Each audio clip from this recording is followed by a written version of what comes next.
I start my lecture and my presentation by first of all mentioning the name of Allah and saying, in the name of Allah, the Beneficent, the Merciful, Bismillah ar-Rahman ar-Rahim, by praising Him and by seeking refuge with Him from the evil of our souls and from our sins. And I testify that no one deserves our worship except Him, and that no one deserves to be followed fully in everything that is religious except His Prophet and Messenger Muhammad alayhi salatu wassalam. I would like to express that my sense of delight and pleasure at being with you tonight, and I feel very privileged that I'm in the position I am.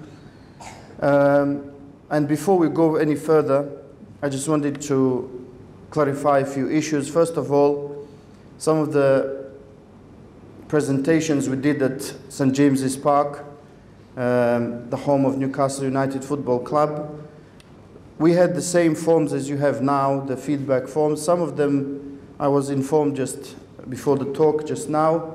Some of them raised the point of why I'm wearing this dress, and so that to save you writing time and the paper and everything else, I'll just explain very quickly why I'm wearing it. If we imagine a situation, if I were to come here wearing something very black, they would say, look, you know, this guy is, his whole appearance, first of all, shows that he's a Christian priest. And secondly, it shows that his intentions are not very nice. Probably some of you may have thought like that. Secondly, if I were to appear wearing a suit and tie, you'd say, this is a religious man and he comes like a member of parliament. If I were to come, no offense, Martin.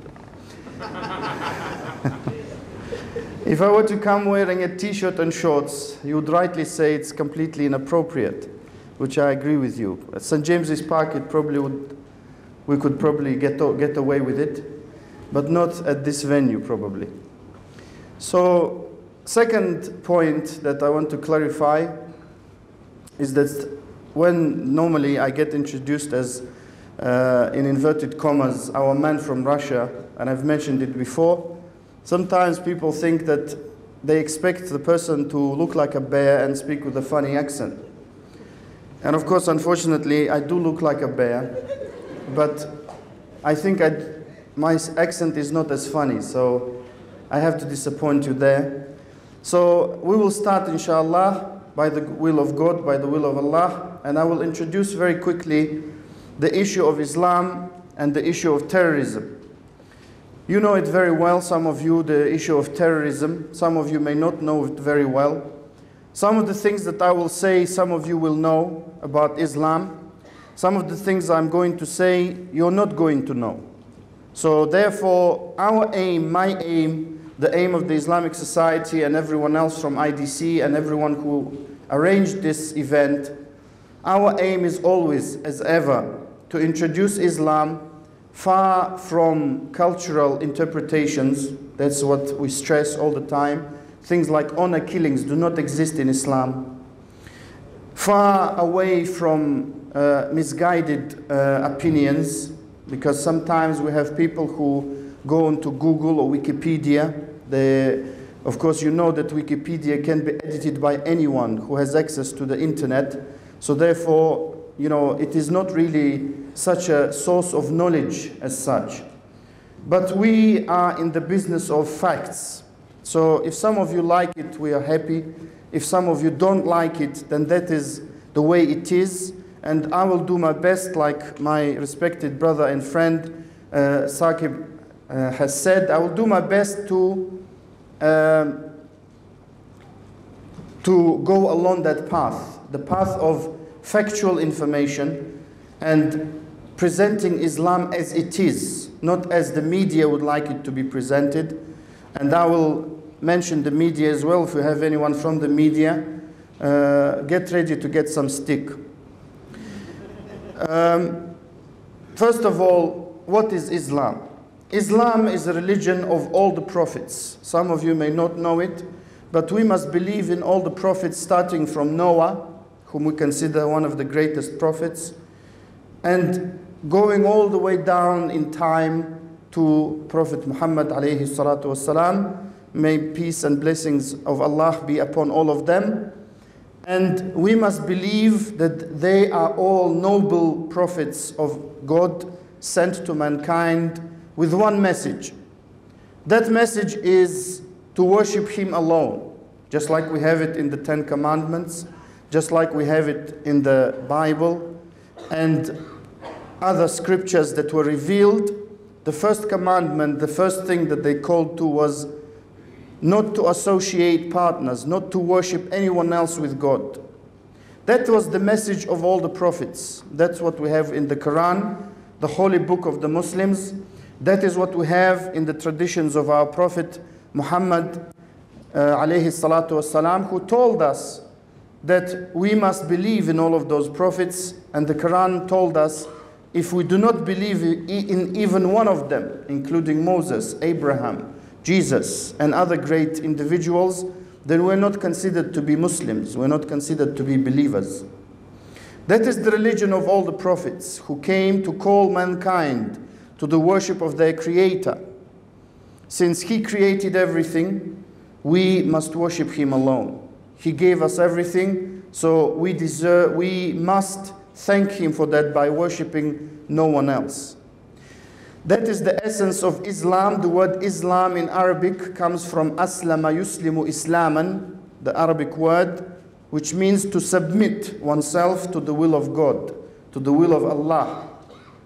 And that is why the word Islam is not something that men gave as a name to this religion. It was revealed by Allah, it was revealed to His Prophet, and it wasn't given to the Muslims. A Muslim is a person who submits himself or herself to the will of Allah. So that is very briefly the linguistic side of things. And Islam has come and came throughout the centuries to protect 5 things. Firstly, the religion of a person, religious beliefs, and the freedom to worship one God. Secondly, to protect personal wealth, possessions and belongings and effects. Thirdly, to protect the honor. That is why Islam is very strict in allowing men and women to mix, the same way as not allowing anyone to have sexual relations before marriage. The same way Islam protects the lineage of an individual, so that each one of us can know who our father is, who our mother is, who our grandfathers and grandmothers are, and so on. And also Islam is there to protect the integrity, the honor, the wealth, and all of these things cannot be protected by a religion that is weak, that advocates allowing everything to happen. And I can deal with some of the misconceptions at the end. I'm sure you have some questions to ask, but I would request you, like we have been told, not to interrupt me, please, when I'm in full flow, when your mobiles are fully switched off, not halfway, as we have been reminded, because I will be fully switched on. So, not halfway, believe me. So, therefore, Islam. What is Islam? Many people don't have a clue about Islam. All they see is images that when they come home, they switch on the BBC, the ITV, whatever else. If they come from the States, CNN and all the rest, they just see those images. Some of them may take the brave step of going to Wikipedia and looking it up. Of course, as I said, Wikipedia can be edited. So in my view, it is a good source of information, but that flaw is very major in my view, and you have to be very careful when you take information from Wikipedia. In any area, you can check some of the entries. Some of them have swear words, because recently someone edited it.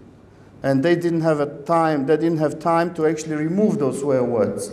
Just try to check the biography of Dick Cheney. Just as an example. So, some people take that brave step of going to Google it or Wikipedia it or whatever you want to call it, and they find out, they take the first careful steps, because many people believe it's a religion of Pakistanis. Many people believe that it's a religion that advocates killing and maiming, and that women are oppressed, and that Islam was spread through the sword and everything else. And of course, those misconceptions are perpetuated by the media, whether they like it or not, whether they willingly or unwillingly, and so on and so forth. They do it. And that is something that I promise the people of the media, if there are any. Normally they don't come. If they do come, they normally get a roasting from me, because the media's role is not, believe me, to twist information. The media's role, as one newspaper rightly calls itself the mirror, is supposed to be a mirror, i.e. not a twisted one. Normally when I go to the mirror, like I say many times, maybe I would like to look a bit slimmer, but I don't. So my mirror has a flaw, that it doesn't show me, and even my weight, my scales, I always tell my wife that the scales are wrong. But we can deal with that. The mirror of the media has to be in such a way that the media is actually supposed, of course there are many things that they're supposed to do that they don't do.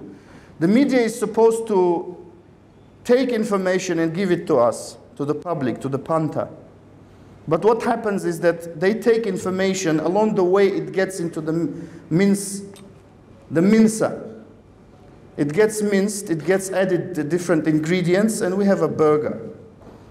So that burger may not necessarily taste nice, especially when we talk about Islam.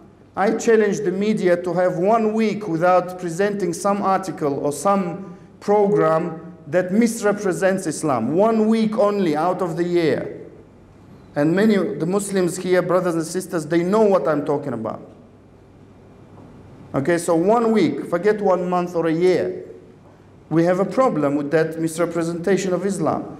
So it has come to the individuals like myself and many other of our respected brothers and sisters who work to try and dispel those myths, because some of them, believe me, are myths perpetuated by the media. And I'm prepared to answer all of your questions, hopefully, at the end when we come back after the break. But for now, Islam is a religion of peace. Many people say, how can you say that when we have that and we have that, and we have other people, and we have September the 11th, and we have 9/11, 7/7, and so on? The answer is very simple. Just like Muhammad Ali, the great boxer who was voted the greatest sports person of the 20th century in this country, he embraced Islam a long time ago. And when he went to visit Ground Zero, he was asked, don't you feel ashamed that you share your religion with people like he is ill? Really, I think up as he used to be. And he turned and said to that questioner, don't you feel ashamed to share your religion with Adolf Hitler? Because Adolf Hitler used to like and used to propagate, they used to have the Maltese cross and so on, used to pretend that they're new Christians and so on and so forth. So we are not talking about people who misrepresent certain religions. And of course we even up to now have so-called Christians in America who don't like black people. I don't think that's the message of Christianity somehow. We have others who don't like white people. We have even people who pretend to be Muslims in America who say that the white person is the creation of a scientist, and so on. So we're not talking about those people who misrepresent religions. We deal with fact. The fact is that Islam is a religion for anyone, from any walk of life. Just look at the 5th pillar of Islam, the Hajj, the pilgrimage. If you ever had the chance to just behold that sight of 3-4 million people being together from all over the world, wearing exactly the same, so that no one knows if you're wealthy or poor, if you come from a wealthy background or a poor background, and so on and so forth. You will understand, that's why Malcolm X, he started off being a member of the Nation of Islam, who are a black racist movement, who are not part of Islam at all. That's why people try to call themselves Nation of Islam when they feel they're out of it. He started off like that, and when he performed Hajj, when he went to pilgrimage, he changed his views completely. He said, it cannot be right. Islam is the religion of peace. Why? It does everything to protect the peace and tranquility of the society. Just look back in history. Something always bothers me. You know, when someone has a headache, or they always talk about it, or I have a headache. And I have a headache in relation to history. Because I studied history at school and at university in Russia, and then I studied a little bit of it here in England. And the problem I have is that how can it be that one of the greatest, if not the greatest empire that ever existed is not mentioned at all in the books of history? And the empire, if you want to call it that way, the empire, I mean, is the Islamic one. Why is it? Just think about it. I have my own views. I won't mention them now. But if the life of the non-Muslims, Christians lived under the Muslims, and what kind of security they had, what kind of security the citizens of that Muslim state had, what kind of... Now even, I have a live example. I have people who lived in some Muslim countries. Some of them are, I would call them bad Muslim countries. I have a friend of mine, maybe he was here, Abdurrahim Green, who used to live in Egypt for a while when he was a child. And that's where his interest for Islam started. He said that at 12 at night, he used to walk around buying ice cream, because 12 at night they still sell ice cream in Egypt. Good place to go if you feel very hot. And he wouldn't feel, his parents would be completely, and his parents were from England. They did not feel the necessity to actually look after him at that hour of the night. I mean, I have children of my own. At 12 noon, I wouldn't let them out unless I am with them, normally. The little ones especially. You go to other countries vilified by the media. You go to the Gulf countries, to Saudi Arabia, to Kuwait, to Bahrain, to other countries. I have a friend who used to live, many friends who used to live in Saudi Arabia. They say that they never used to lock their houses. When they just would put a lock and they would leave and they would come back and everything would be okay. Some of them, when they come here, they're surprised that we lock everything away. And that is not an exaggeration.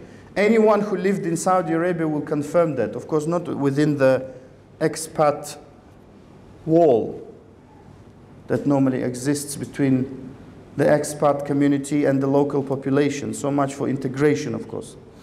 But anyway, anyone who knows what Islam does, and Islam, when implemented properly, brings about peace. And I will mention some of the texts that prohibit us from doing what the terrorists do. What do the terrorists do? Normally, of course, terrorism is a very simple word unless it becomes defined in many different ways.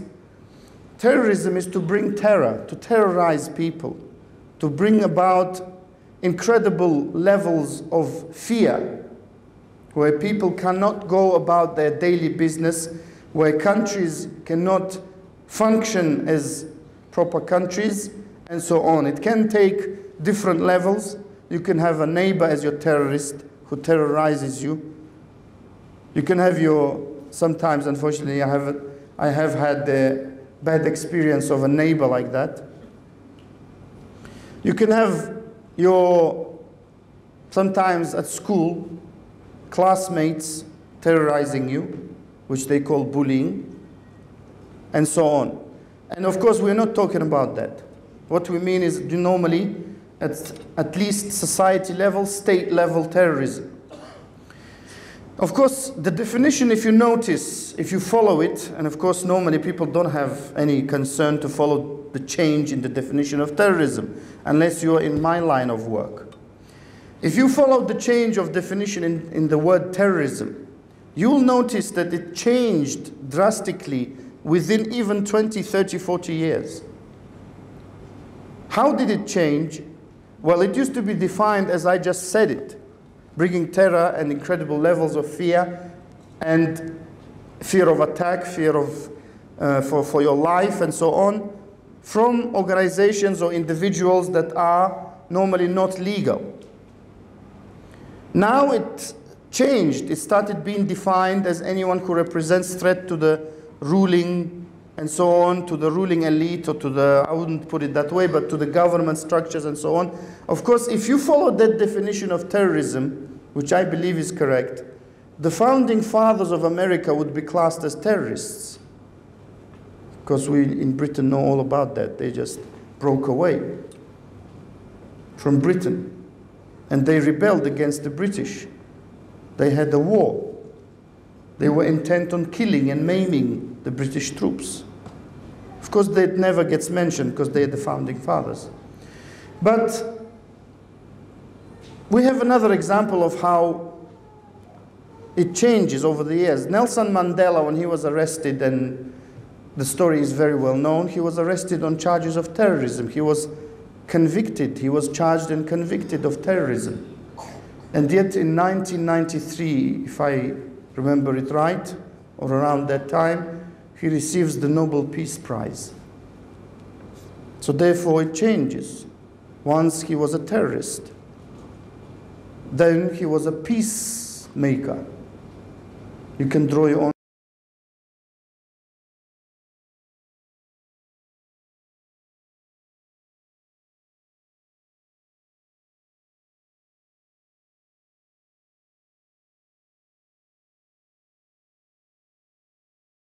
conclusions. We have the issue of the IRA, the Irish Republican Army, when everyone with a funny accent, not like mine, with an Irish accent, was stopped on the bus, train, plane, everywhere, and presumed guilty until proven otherwise. Of course, some people would say that the IRA have bombed their way to the parliament. An interesting fact that not many people know, that no one has been convicted for any of the bombings. Those people who were convicted, the Guildford 4, the Birmingham 6 and so on, they were released later. And it was acknowledged that there was a miscarriage of justice in all of those cases. No one throughout the bombing of the IRA, if we truly believe it was the IRA, no one has been convicted. That is why when we have people saying to us, we have intelligence that someone is going to do something somewhere, you can't blame the people for taking it with a pinch of salt when the 20, 30 year of bombing campaign has led the police to arrest no one who could be charged legally and not released and stay in prison. So why am I saying that? You might think it sounds a bit bitter and so on, but one of my jobs is to represent, because we don't have proper representation of the Muslim interests when we talk about terrorism.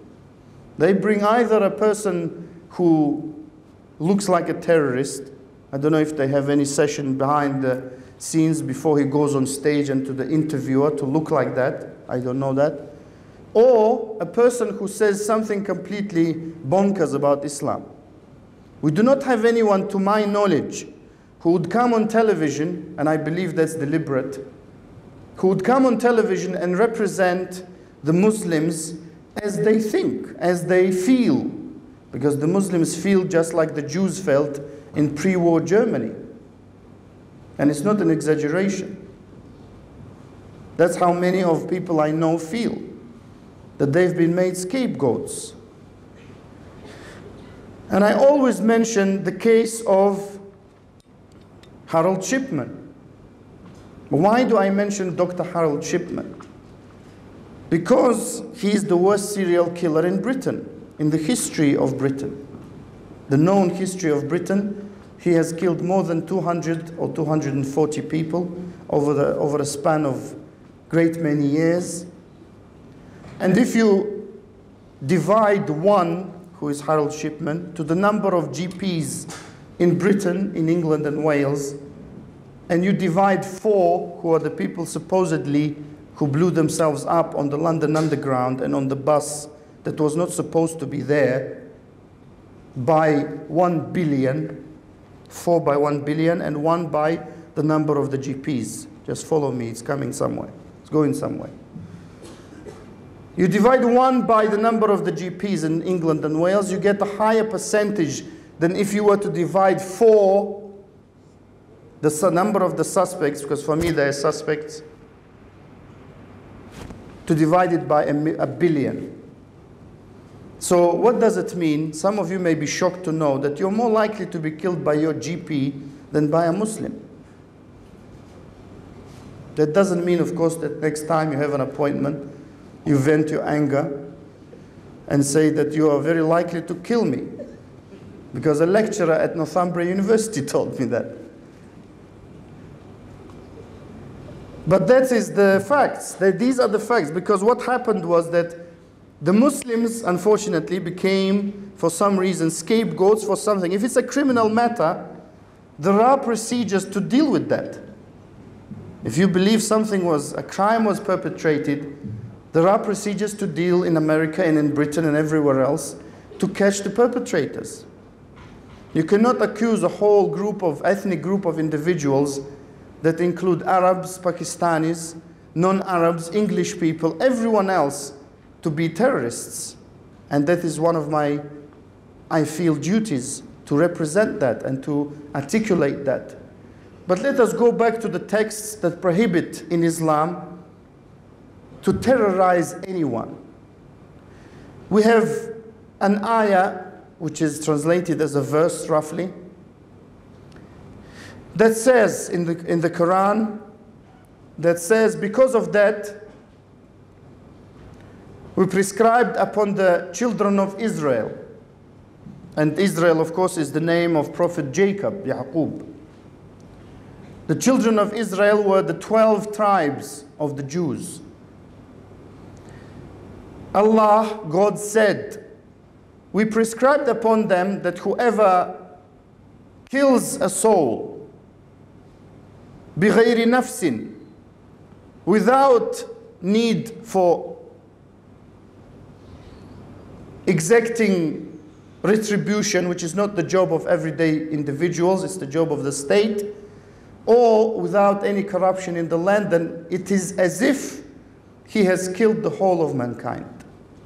One individual is killed unlawfully, then it is as if he or she killed the whole of mankind. The next one is a narration, because we have hadith, which means a narration or a tradition of our Prophet Muhammad alayhi salatu wasalam, because we have a great culture of tracing all of the statements of Prophet Muhammad back to him.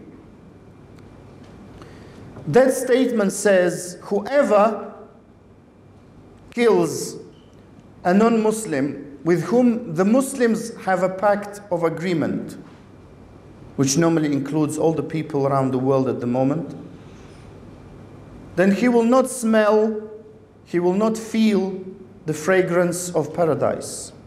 We as Muslims, we believe that as a reward for our deeds and out of His mercy, Allah will grant us paradise if we are worthy of it.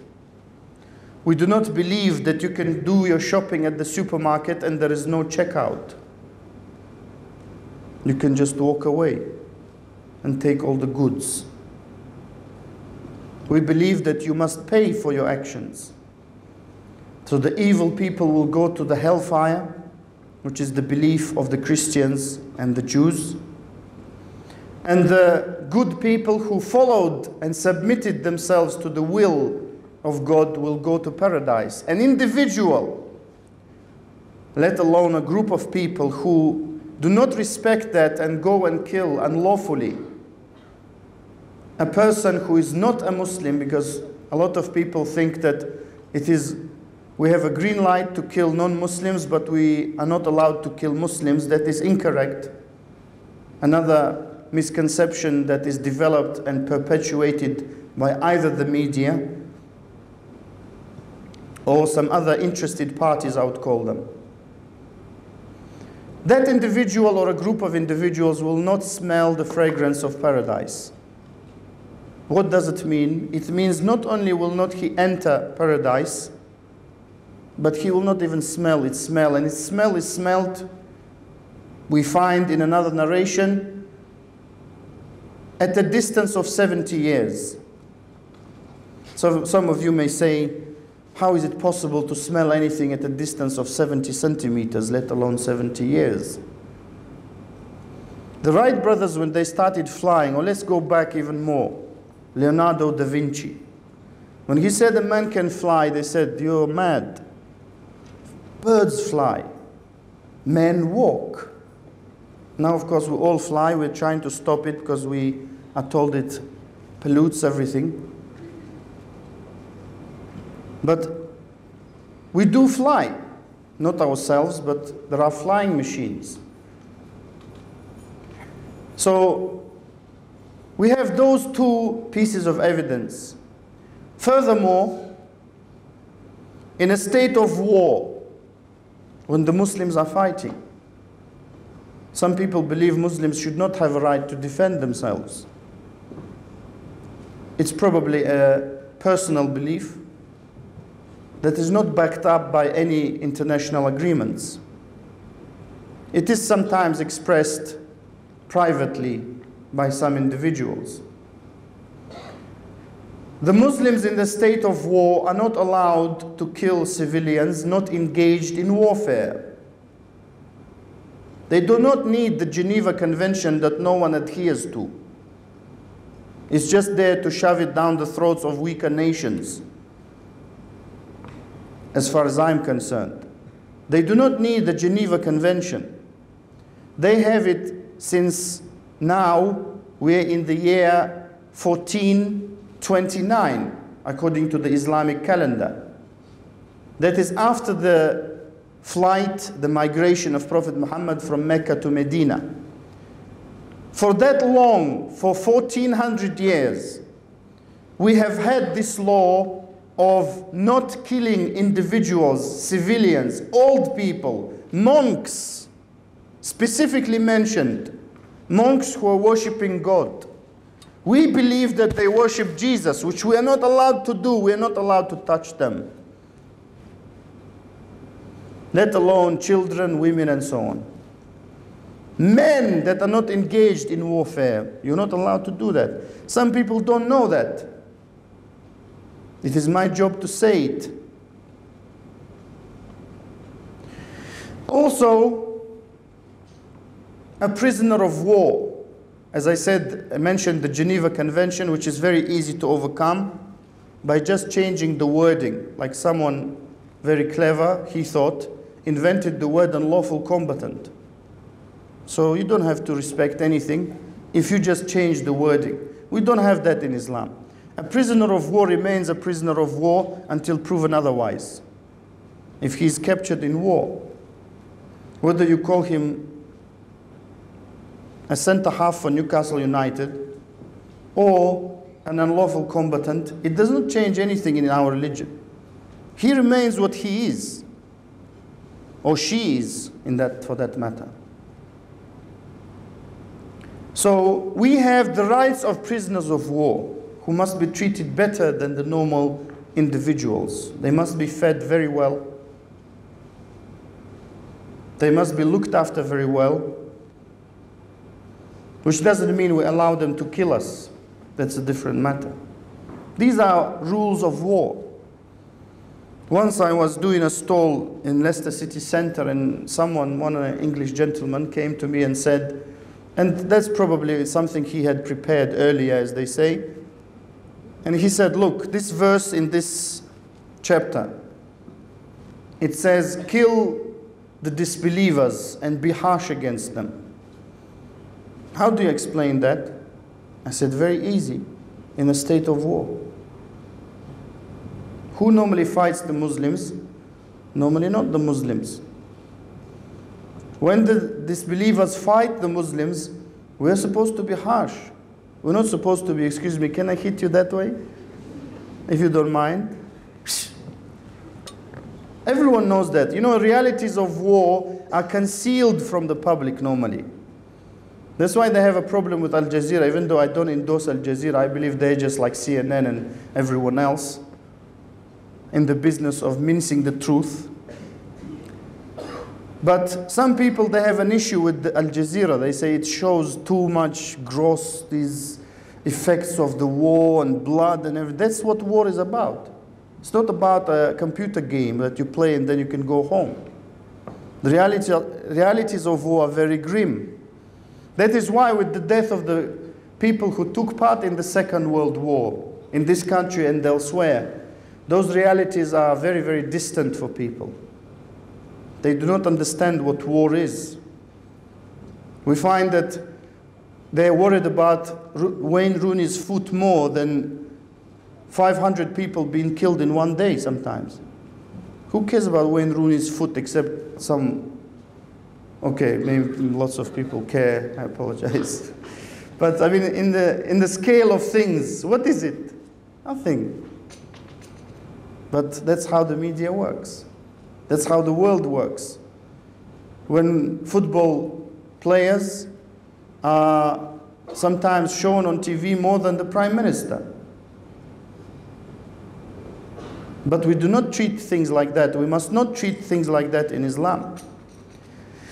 In addition to what I have said, when we have agreements with Muslim states and non-Muslim states, when you have a visa upon entering a country like Britain, the UK, you have a visa. That visa means that you will adhere to the rules and the laws of the land. That stands firm. No Muslim under any circumstances is allowed to violate that agreement. We have another hadith that says al-Muslimuna ala shurutihim, which means that the Muslims must stick to their agreements. And anyone who analyzes the life of Prophet Muhammad alayhi salam, and I'm ready to answer any questions you may have about him, who analyzes his life, and of course there are not many people who have done that, including the people in Denmark.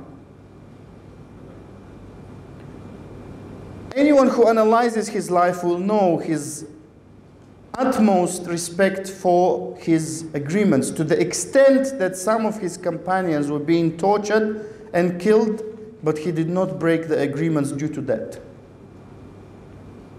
So for people to come and say just because a couple of Muslims are illegal immigrants or whatever else that may be, and look at these guys, they're constantly breaking the law, I would say, would you judge the British public by the football fans? It would be great injustice. Someone might see a drunk someone's supporter somewhere in Europe or around the world and say, look, this is how people are in Britain. Some German person who is probably mentally unstable attacked the Pope. Maybe you remember a few months ago or something like that. Everyone said, you know, German people are not like that. Which is true. Because everyone else stood still. No one attacked the Pope. Just that individual.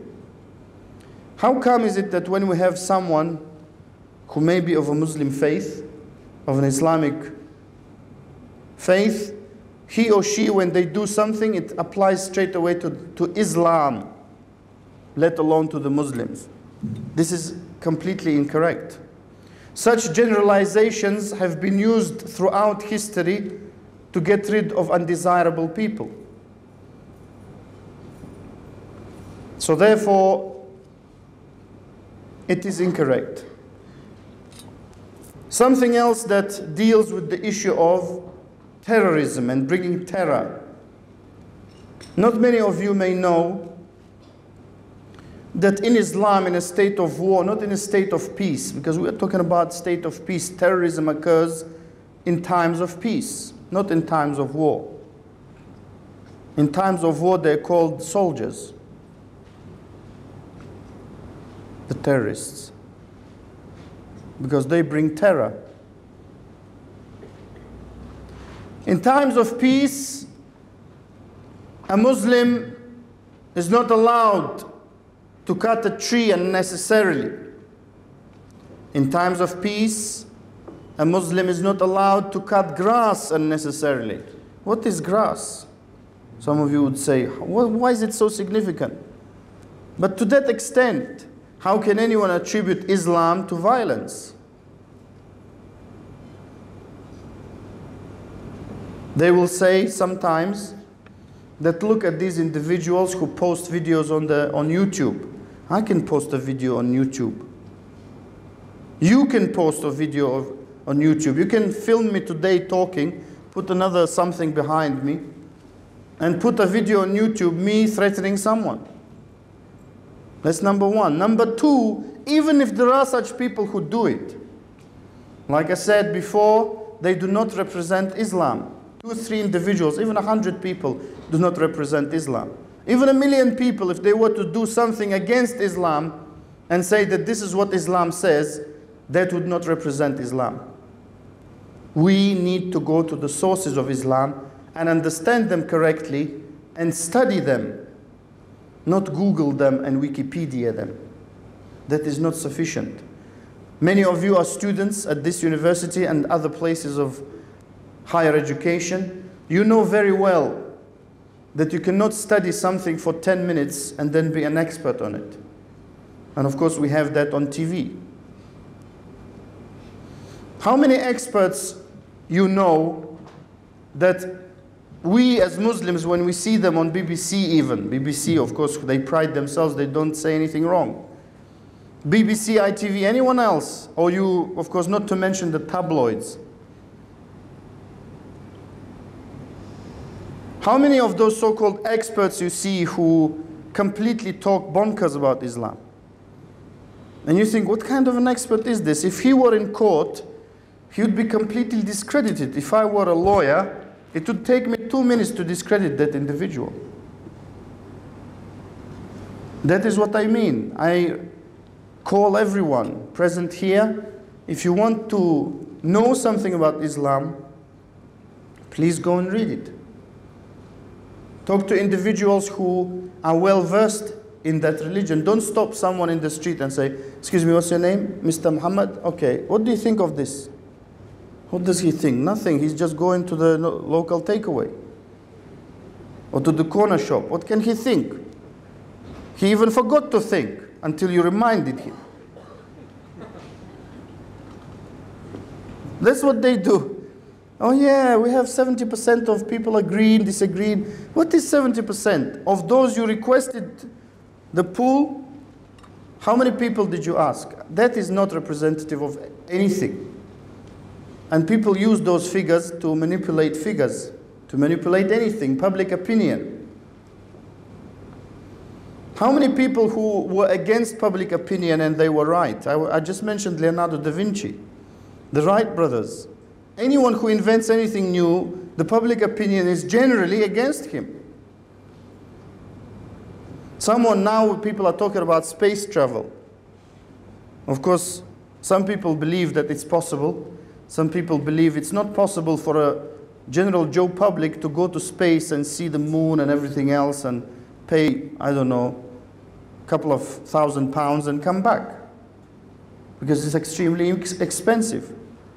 Maybe we can meet in about 20, 30 years' time when I'm a bit older, and we can talk about space travel. But the public opinion is something that's against it.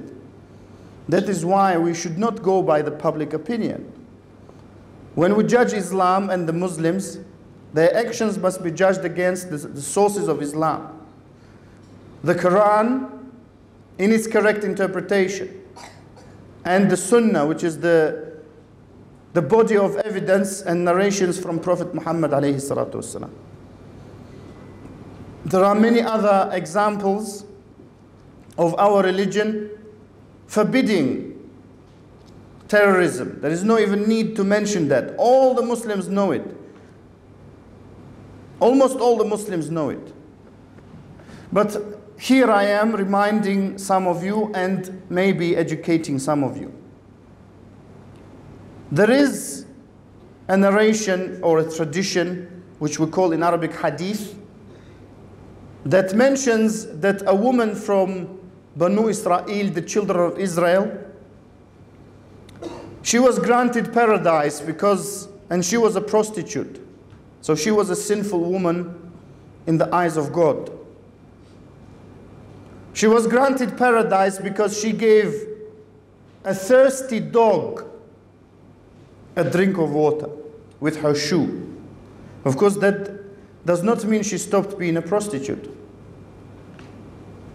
She was forgiven on account of that. We are all encouraged as Muslims hundreds of years before the RSPCA to be kind to animals. We are told not to sharpen the knife when we want to slaughter an animal in front of the animal. Why? Because it says you will slaughter it twice. First psychologically, then in reality. So do you think a religion that tells us not to offend a sheep is going to tell us go and bomb without any aim? Do you really believe that? Go and destroy innocent people, children? The tragedy of Beslan in the south of Russia, where I come from. Do you believe that our religion would tell anyone to do that? I don't think so. We have many other texts in the Quran, places in the Quran and in the narrations of our Prophet, in which we are told to be good to our neighbors, to be good to our non-Muslim neighbors, to be considerate. When we cook something, to make it large, make the pot large, so that the neighbor can get some of it. How many of us do that? Probably make it small so they can't get anything. Of course, people will say that that is also in Christianity, and generally people would not accuse Christianity, rightly so, of being a terrorist religion. That is very true. Love thy neighbor. Because there are people who claim that they're so-called Christian fundamentalists, or they have been probably labeled, because we have many labels. There's a label room probably somewhere where people get labeled. And Christian fundamentalists themselves would probably say that, you know, Christianity does not tell us to do that. But people get labeled. We are not saying that Muslims are all good guys. Far from it. But what I am saying is that you cannot judge the religion. You cannot judge anything. You cannot judge Northumbria University by just the booklet. That's why when we want to enroll on a course, we come to the open day. We want to talk to the teachers. We want to talk to the lecturers. You cannot judge Newcastle by its football team. It's much better. We will hope that it will improve the image of the city. And you cannot judge anything by just, even some people say, by first impressions. So that is why I believe, due to its importance, the topic of Islam and terrorism cannot be judged on its surface. It cannot be judged knowing the history of the media and the tendency of influential governments, individuals, and organizations to use the media in their aims, or to achieve their aims You cannot judge anyone by the media. It is very difficult to do, because they draw the conclusion for you. But the job of the media should be to give us the information so that we can draw our conclusions. Otherwise, it's not the mirror. Otherwise, they are not doing their job. And that is, of course, something that may never change, but that is something to bear in mind, that an individual must be thinking independently, questioning things. Questioning. How can some people say, I will give you this, I don't pretend that I know everything, but how can two massive buildings, 100 stories high, collapse in 9 seconds? Have you ever thought about that? But we are given that it was just a fire and it broke and everything collapsed. How can a bus that never goes through Tavistock Square? I was in Tavistock Square. I went through every bus stop. People probably thought I was lost. I was looking at the bus numbers. Bus number 30 never goes through Tavistock Square, but that's a different issue. What I'm giving you is that you must think independently. My final probably thought, since we're drawing to a conclusion of the talk, and my final request to everyone is you owe it to yourself to be independent. You owe it to yourself not to follow someone else's opinion. You are an individual. You're an amazing creation. That is why we have the Guinness Book of Records, because people can do amazing things. Some of them are stupid, of course, but like who can eat more sausages? But people can do amazing things. That is why you as a human being, why should you agree that someone programs you? Why should you accept that someone leads you astray just because they claim that they are leading you to the right path? I believe that you as an individual, as a free human being, you owe it to yourself to know the truth. Because all people claim that they are upon the truth. But it's up to you to see who really is and who really isn't. That is why I conclude my lecture by saying that Islam is a religion of peace, and you owe it to yourself to find it out. Thank you very much.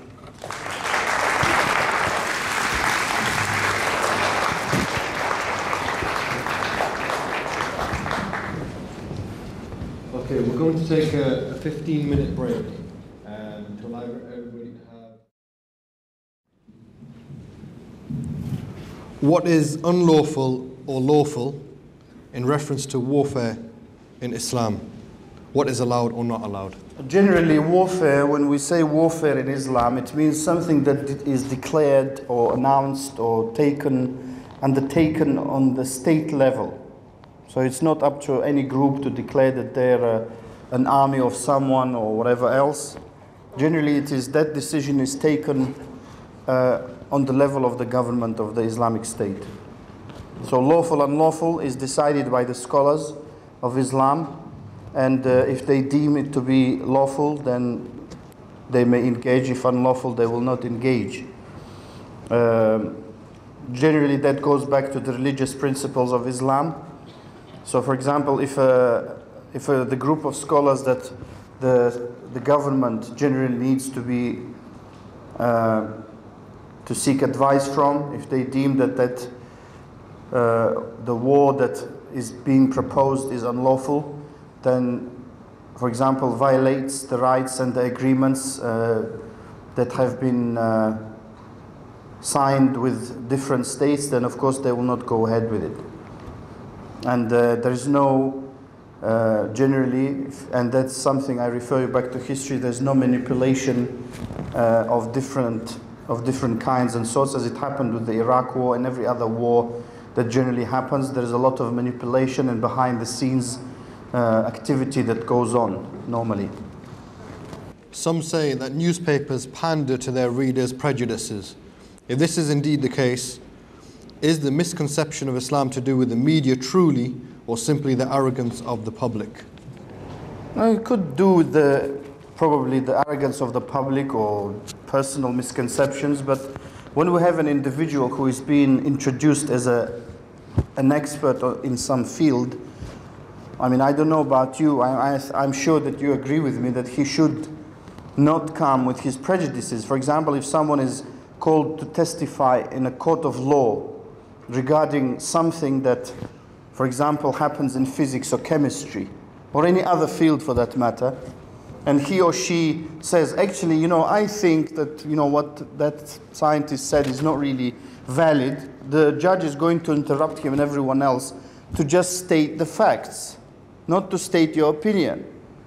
So that applies to Islam, much, much more than to any individual case that we may have, because we are talking about a religion, the followers of which number more than 1 billion people. And it's not about numbers. I'm not emphasizing it so that the more numbers we have, the more guided we are. That's not how we view things in Islam. But the scales are big and the stakes are big. So we cannot expect someone to come on television and spur out his or her, you know, prejudices or whatever they may have. You know, we expect factual information.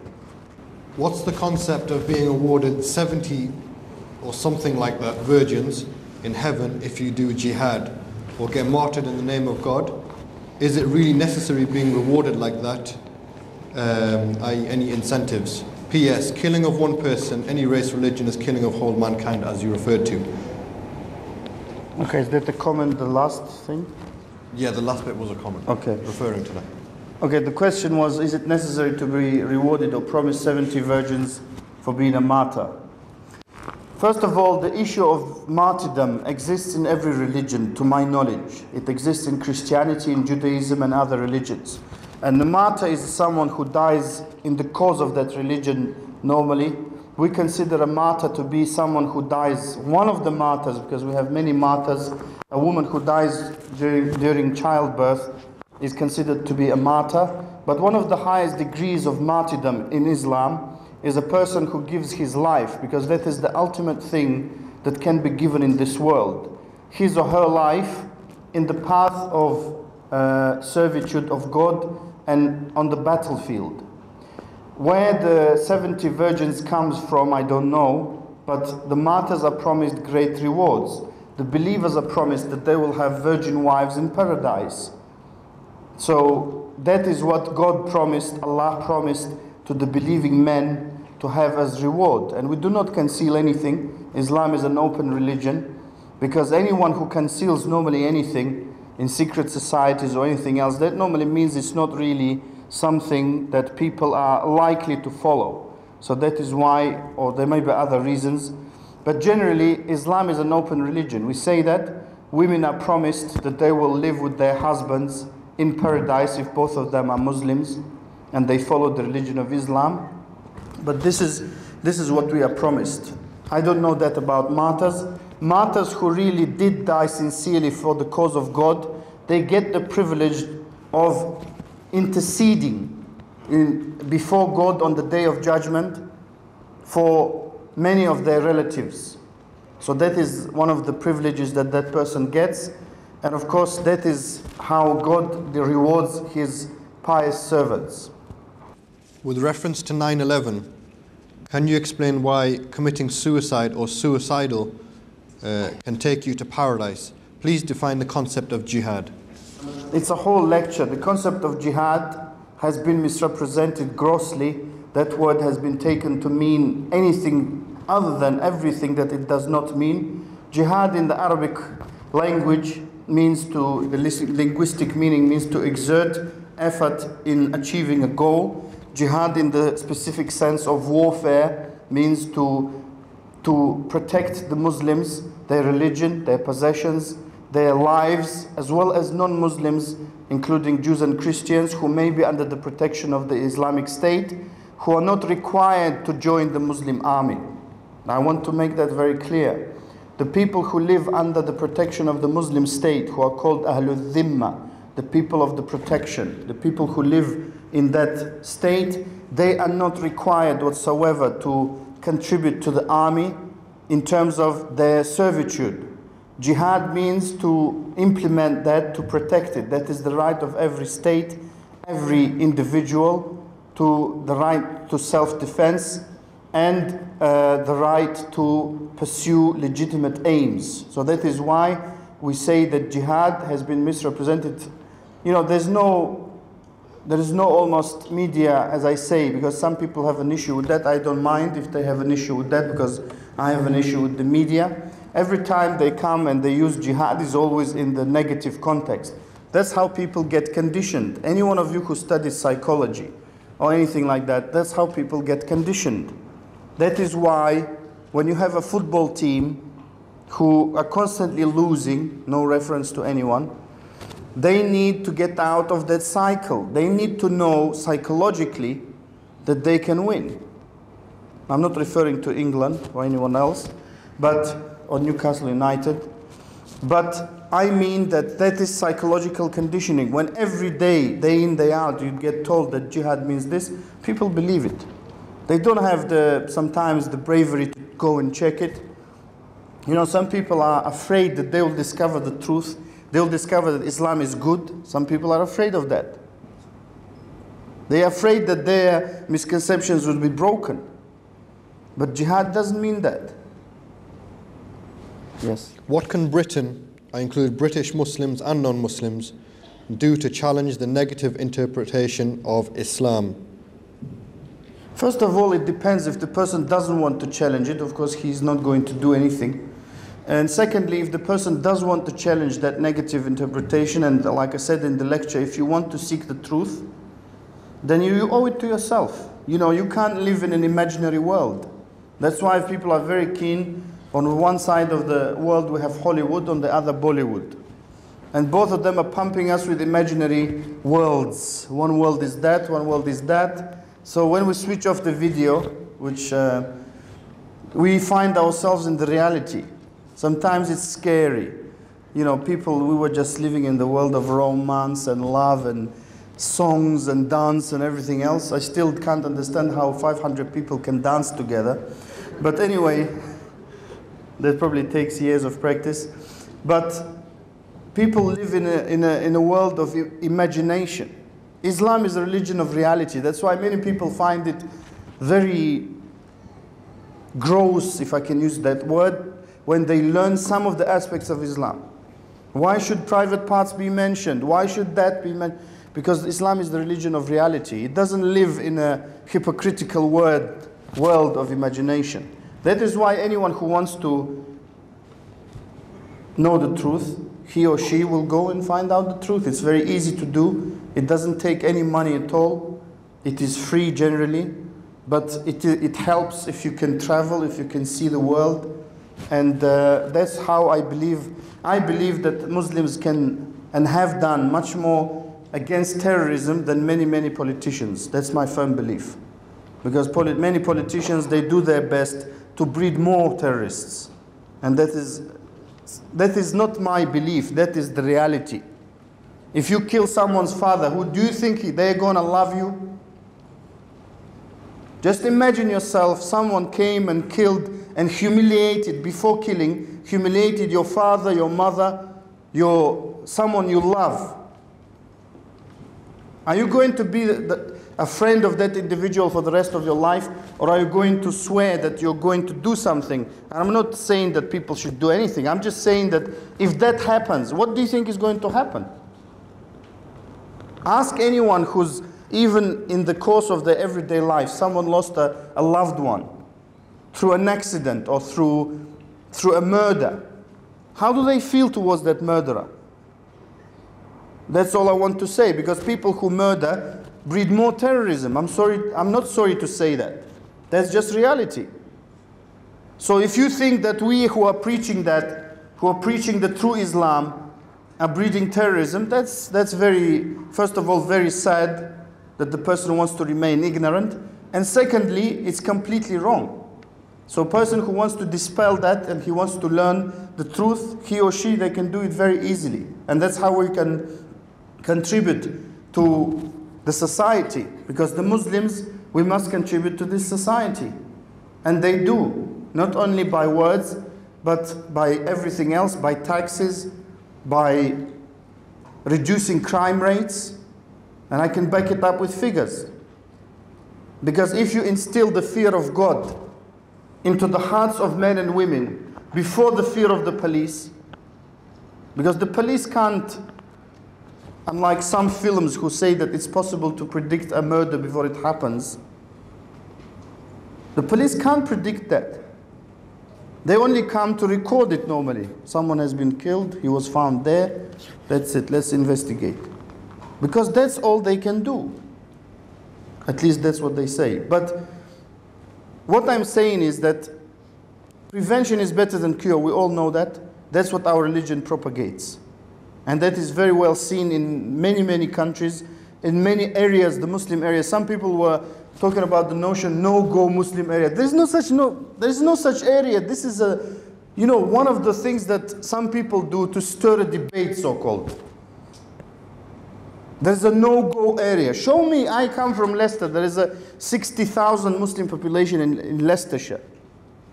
There is no-go Muslim area. There is no such area. But what happens is that when Muslims move in, generally the local population do not want to live with the Muslims. They move out. So what are we supposed to do? Use super glue?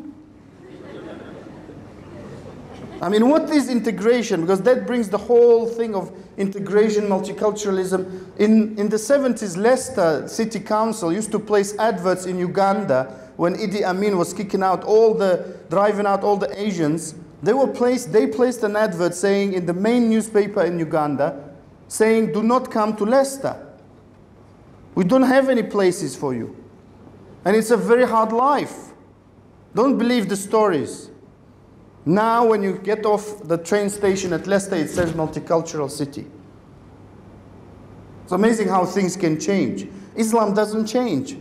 For 1400 years we've been advocating that a black person is like a white person. We don't have seasonal changes. It's in fashion that black people are better. It's in fashion that white people now are better. We don't have that. We have these principles that I've just told you for over 1400 years. And just analyze, try to find, it's very difficult sometimes, try to find some bits of history that will show you that. You know, people talk about the penal system in Islam. Read how many times it was used. Read how many people committed fornication, how many people were unfaithful to their husbands or to their wives.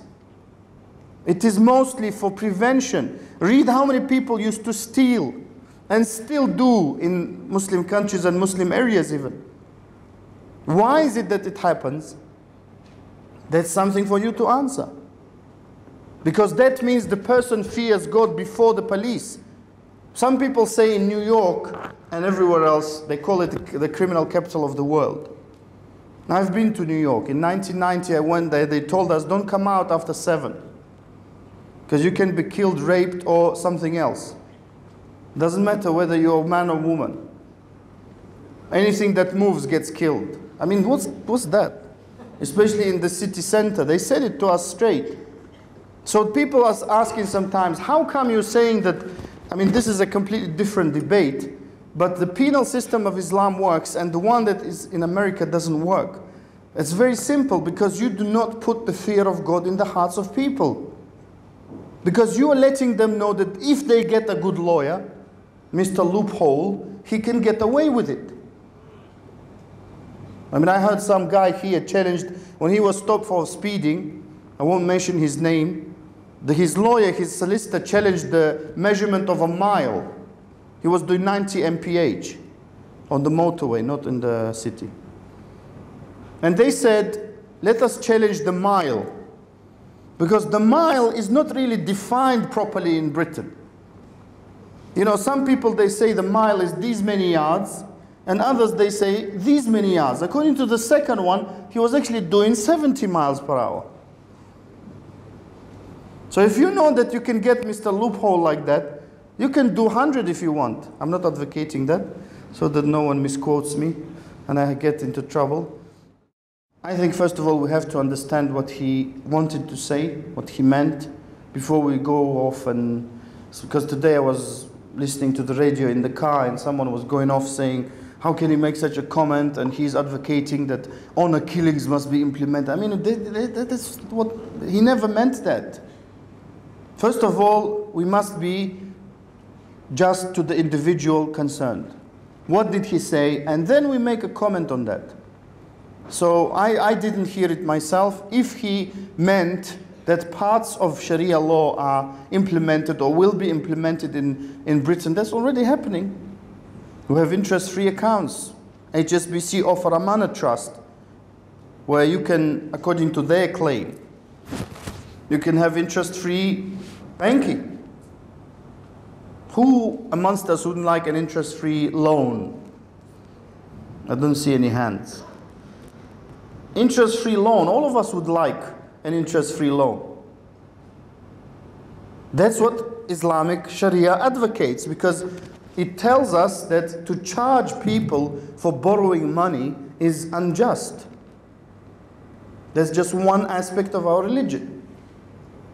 So if that's what he meant, but I mean, people are going to come and say, oh, do you mean that we actually, we force people to wear, I mean, who are we, first of all? We have to be very careful. We believe that the woman must cover her beauty. Otherwise, it will probably also be good for the environment, because so many whistles you get from builders. I mean, I'm sure that must affect something. And I don't know, I can't even do it. I haven't practiced for a while. So, of course, that's what we believe. But I mean, I don't think that the Archbishop meant that he's, after all, Archbishop of Canterbury. I mean, we have to understand his position. So, if he meant that parts of the Sharia law will be implemented, I believe that if they are, and some of them are being implemented, not only for the Muslims, because even the Islamic Bank of Britain have an obligation to serve non-Muslim customers, of course. Why not? I mean, it's only for the better, I think. But proper Islamic, because some people were making today, again, comments, the Islamic fundamentalists will be just happy. I mean, what is that about? Who are they? The guys from the cave who made the two towers collapse? What, by remote control or something? I mean, we have to be adults when we have discussions like that. We can't be like the parliament, I'm sorry to say that, who are booing. I mean, what's that about? You know, they don't allow a person to finish the speech. I know why Tony Blair is a very determined individual now, because in order for you to finish a speech, you need to be very determined in parliament. Because there's all sorts of noise coming from everywhere. So therefore, we have to be adults, we have to discuss it properly, and I don't think that the Archbishop of Canterbury meant that at all. I think what he meant was that it's inevitably stating a fact that some forms and some things and aspects of the Sharia law may be implemented or will be implemented, and I agree with him. Please, can you speak about the status of women in Islam, and what is the standing of Sharia on women's rights? The status of women in Islam, it's a very high status. The rights of women in Islam, they have every right that they need. Some people claim that Muslim women are forced to be Muslim. Of course, we can ask all the Muslim sisters we have here. And also there is a claim that they are forced by their husbands who are very harsh to them. And I mean, that is completely wrong and couldn't be further from the truth. How do you explain that mostly young women in Russia embrace Islam? How do you explain that? If they don't have any rights, if they're foregoing the so-called liberty to be naked, or the liberty to uncover your body in front of other men, for the oppression of the covering. How can you explain that? You can't. if you believe that they're oppressed. Wasn't it so long ago when the Christian lady was supposed to be covered? Aren't the best respected and most respected women in Christianity the nuns? They are. Tell me the difference between a nun's costume and a Muslim woman's costume. There isn't much of a difference. So what kind of right? What to right to do what? That's how I always ask. You know, like with integration, what do you mean by that? Integration. What is the woman's rights? Do they have a right to possess property long before she was given it in Europe? Long before. Does she have a right to divorce her husband? Yes. The Catholic Church still doesn't allow that, to my knowledge, unless they change something. That's why the Church of England came about. Because the king wanted to divorce his wife. And the Pope said, no way. Of course, this is the men's rights now. Men have rights too. Don't be sad. The women have all the rights they need. What right? To possess, they have the right to buy, they have the right to... But within the Sharia law. So they don't have a right to go with another man. Which man, believe me, likes to do that? That his wife goes off somewhere. They don't have the right to not to take care of their children, because that is a responsibility. And the men generally are required in Islam. There's some more good news for women. We are required to go out and be the breadwinners. She is not required at all to work, believe it or not. She can stay at home if she wants. Is she allowed to work? Of course she is. But she doesn't have to. What a nice position to be in. Imagine you wake up and say, yeah, finally, I don't have to go to work. Some of us dream about that. So what kind of rights do we mean? She has every right, in my view, that every possible, reasonable right that she can have, she has it. And that's been guaranteed so many centuries ago. When there were discussions going on in some parts of the world about the woman, is she really human or not? There were. Because she could be the devil. But all that time ago, she was guaranteed that. There was a case where it was brought in front of our Prophet Muhammad. A woman said, look, I don't like my husband. I just don't like, he's a good man. I don't have any problem with him being good. He's of good character. I just don't like his face. Which of course can happen. Faces change. So she was relieved of her husband. Do you think that husband didn't have any feelings for her? Of course you do. She has that right. She's not forced to remain in a marriage what she doesn't like, but the marriage is not made a toy where people play with it, because that affects children, that affects society. That's my answer. Okay. Have you read the World Political Almanac? It lists the major terrorist incidents since 1948 by all groups. The question is, when a Christian, Hindu, Jew, etc. commits an act of terrorism, why is the religion not mentioned? I mean, it's something that most, if not all Muslims notice, that whenever there is something they say, it is possible, it's Islamic terrorists. When of course it's another religion or nation or something like that, they don't say it could be the Hindu terrorists or the Christian terrorists or something like that. That's something that probably is very familiar to the Irish people throughout the 70s and the 80s and maybe even some of the 90s, when they were called the Irish terrorists. And of course it was very offensive to every Irish person who was not involved in any, which is the vast majority of the Irish people, very good people. They were not involved in any terrorist activity whatsoever, but they were labeled the Irish terrorists. It's just like I said, there's a labeling room in every news editor's place, and they label people, they label organizations, sometimes fairly, sometimes unfairly. I believe in this case it's unfair, because the fact that they are Muslims doesn't mean that they are Islamic terrorists. There is a question about suicide bombings. The question is why you have not explicitly condemned suicide bombing, and according to this, most Muslim scholars have condemned it. As far as I'm concerned, suicide bombings, if we can call them like that, are not permissible, and that is something that's correctly stated in the comment, in the question, that it is not permissible to be perpetrated against civilians. It is not permissible to be perpetrated against women and children who are having a pizza in Pizza Hut. That is not jihad, that is not warfare. And if neighbor John takes something from you, you don't go and punish neighbor Matthew for that. That is completely illogical.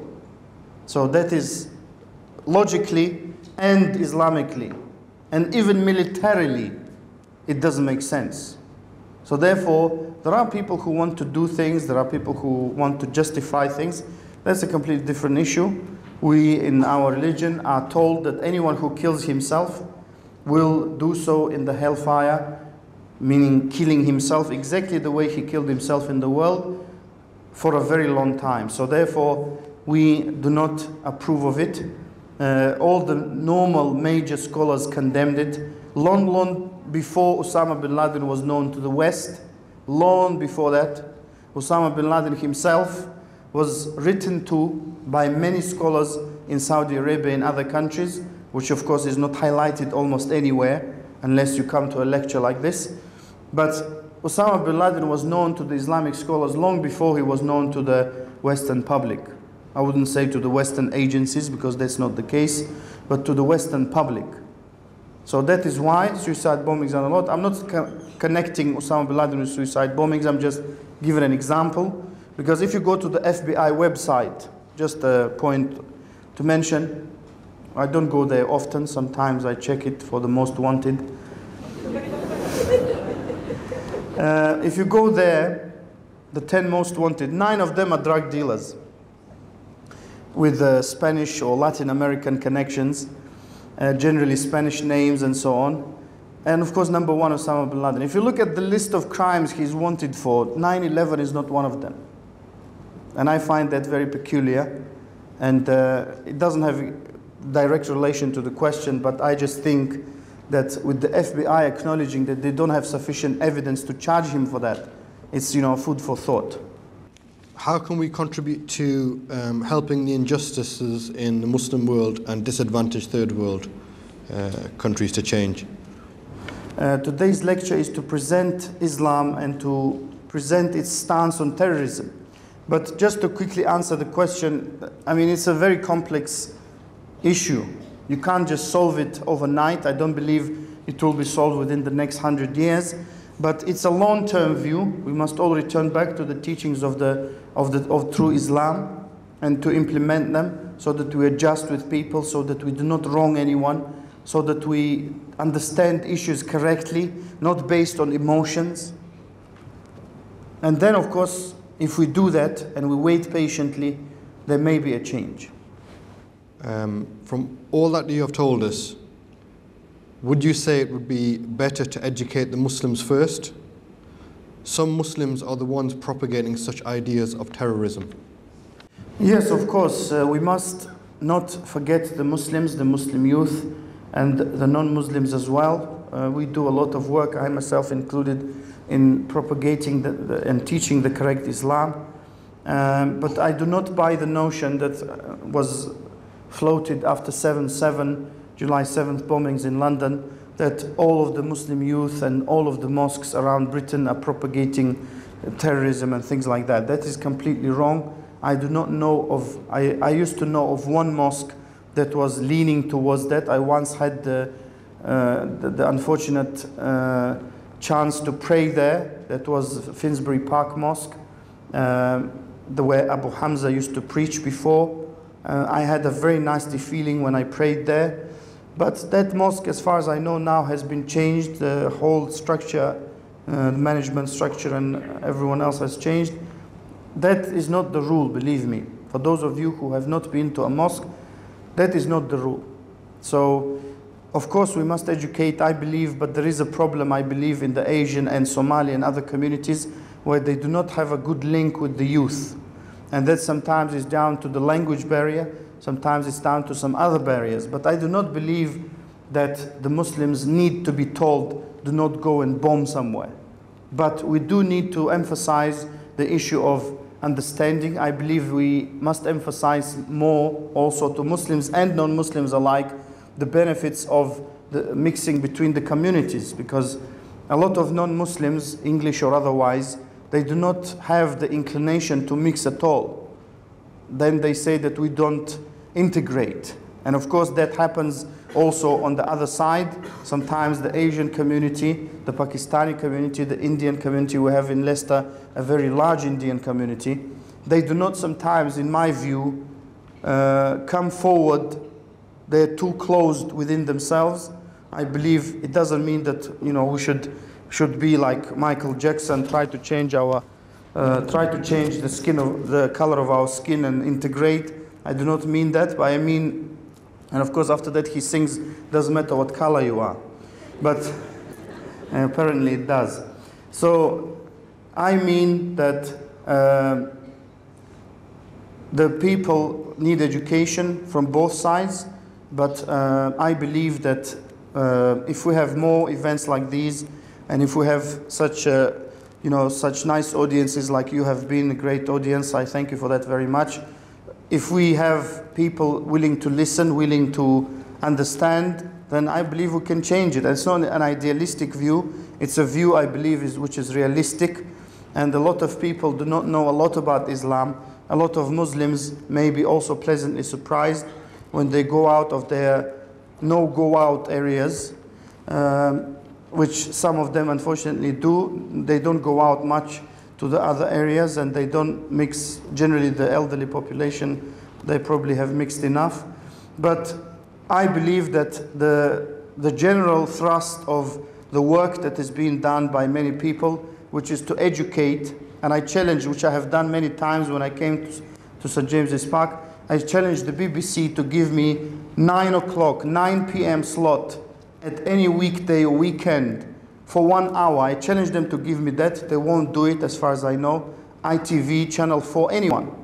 I challenge them to give it to me or anyone else who propagates proper Islam, which unfortunately has not been done at all. They give normally the floor to anyone who says things that, like I said, do not have any relation or very completely distant and wrong relation to Islam, and they misinterpret it. I believe that the media have a job to do. The whole of the society have a job to do, and if we all do our part, we can coexist and live very peacefully as we have done for many, many a year. And I thank you very much. I thank the Islamic Society, and I thank Martin and everyone else for reminding people to be fully switched on, unlike the microphone, and the mobiles fully switched off. And thank you very much for your time, and I hope I will see you again.